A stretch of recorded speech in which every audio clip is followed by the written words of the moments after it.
kenapa?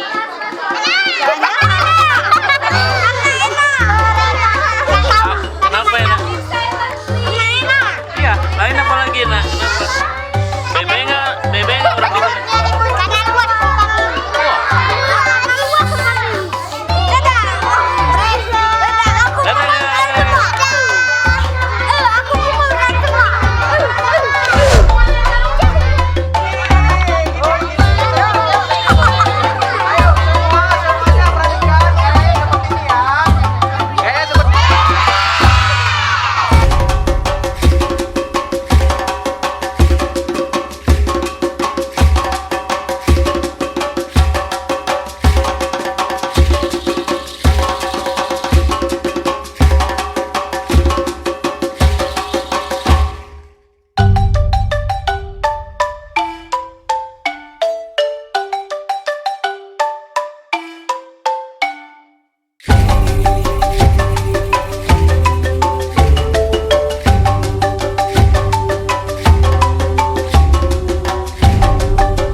Istri PLT Gubernur Aceh, Dr. Diah R. Tidawati MT, memberikan apresiasi kepada Sekolah TK Medina Bilingual Preschool dan apresiasi diberikan Bunda PAUD Aceh ini atas capaian siswa TK Medina yang berhasil dan mampu untuk menyetor hafalan Al-Quran di hadapannya hari ini Rabu 5 Februari 2020. Puluhan siswa TKB Medina Bilingual Preschool yang datang menggunakan 3 unit bus dan dijamu layaknya tamu penting di restoran pendopo Gubernur Aceh dan meja bundar yang telah diisi berbagai menu makanan yang biasanya diduduki oleh tamu-tamu penting, kali ini diduduki oleh mereka, para pejuang cilik kalam ilahi. Dia menghampiri kursi yang diduduki siswa Medina dan menyalaminya satu persatu. Anak-anak pun menyambutnya dengan senang dan gembira, bahkan banyak di antara mereka yang salah tingkah karena bertemu istri PLT Gubernur Aceh.